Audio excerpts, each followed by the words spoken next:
ఇప్పుడే తెలుసు కదా సినిమా చూసాను. ఈ సినిమా చూసిన తర్వాత ఇలాంటి ట్రైలర్లు చూసి ఇంకెప్పుడు ఇలాంటి సినిమాలకు రాకూడదని తెలిసింది నాకైతే మాత్రం. ఎందుకంటే ఇద్దరు మధ్యన సిద్ధు ఎంత నలిగిపోతారో ఎంటర్టైన్మెంట్గా చూపిస్తారనుకుంటే వీళ్ళ ముగ్గురు కలిసి మమ్మల్ని నలిపారు థియేటర్లో పెట్టి.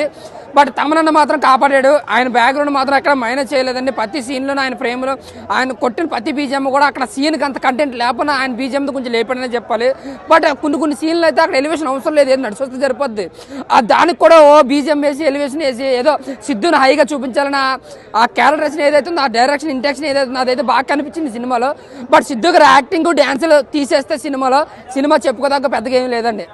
మెయిన్ హర్ష గారి కామెడీ బాగుంటుంది అక్కడక్కడ. ఇంకా అన్నపూర్ణమ్మ గారి కామెడీ కూడా ఆవిడ ఉన్న 10 నిమిషాలు కూడా చాలా నవ్విస్తారు, ఆవిడది కూడా బాగుంది. ఇంకా first half interval second half అని లేకుండా ఫస్ట్ నుంచి లాస్ట్ వరకు ఒకేలా తీసుకెళ్లారు. బట్ ఫస్ట్ హాఫ్ ఏంటంటే ఇలా చేస్తే ఎలా ఉంటుంది ట్రై చేద్దాం అన్న ఒక ఇంట్రెస్ట్ మనకు కల్పిస్తారు అంతే. సినిమా కూడా పెద్దగా ఏముండదు ఫస్ట్ హాఫ్ కూడా. బట్ ఫ్రీ ఇంటర్వెల్లో ఒక సీన్ ఉంటుంది, ఆ సీన్ అయితే చాలా బాగా నచ్చిందండి. ఇంకా సెకండ్ హాఫ్ కోసం మాట్లాడితే ఇంకా అంతే అండి. అన్నపూర్ణమ్మ గారు హర్ష గారు వచ్చిన బాగా నవ్వుకుంటాం. ఇంకా మిగతా సినిమా అంతా కూడా బోరింగ్ అని అనిపిస్తుంది. మరి సిద్ధు గారు ఏ విధంగా ఏ ధైర్యంతో ఈ కథ ఓకే చేశారో తెలియదు, కానీ కొత్త డైరెక్టర్తో కొంచెం సాహసం అని చెప్పాలి. సో ఓవరాల్గా నా వరకు చూసుకుంటే ఒక యావరేజ్ మూవీ అండి. హర్ష గారు కామెడీ, అన్నపూర్ణ గారు కూడా ప్లస్ అవుతుంది సినిమాకి. తమనండి బీజిఎం.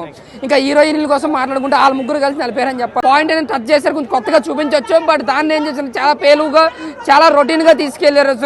సో ఓవరాల్గా నా వరకు చూసుకుంటే ఈ సినిమా అయితే యావరేజ్. మరి మిగతా సినిమాలు ఎలాగ ఉన్నాయి, బట్ రేపొద్దున కే ర్యాంప్ వస్తుంది. అదే కానీ కొంచెం ఇట్టులోకి వస్తే మాత్రం జాక్ లాగా దీన్ని ఎవడో పట్టించుకోవడం ఓవరాల్గా చెప్తున్నాను. Thank you. అంటే తెలుసు కదా సినిమా హిట్ కదా, నాకు అది సిద్ధు గారిని చాలా డిఫరెంట్గా చూశాను నేను ఈ సినిమాలో. అంటే డీజేటిల్లు ఆ ఫ్లేవర్లో ఉండిపోయాం మనం.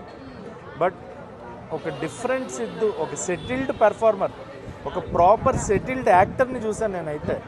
నాకు రాశికన్నా ఉన్నారు, శ్రీనిధి శెట్టి ఉన్నారు, మిగతా క్యారెక్టర్స్ ఉన్నాయి. బట్ నేను కంప్లీట్గా నా ఫోకస్ అంతా సిద్ధు గారి మీద ఉంది. ఎందుకంటే ఒక లవ్ ఫెయిల్యూర్ ఉండి ఆ లవ్ ఫెయిల్యూర్ ఫస్ట్ లవ్కి ఉండే ఫీలింగ్స్ అలాగే ఉండిపోతాయని డైలాగ్ ఒకటి.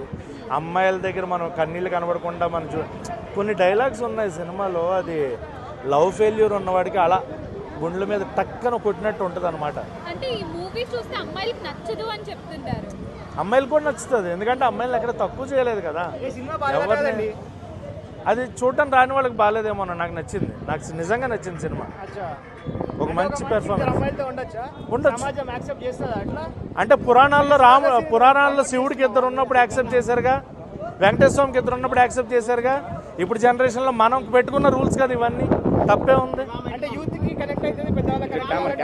పెద్దవాళ్ళకి కూడా కనెక్ట్ అవుతుంది, పెద్దవాళ్ళు కూడా ఫ్యామిలీ కూడా వచ్చి చూడొచ్చు.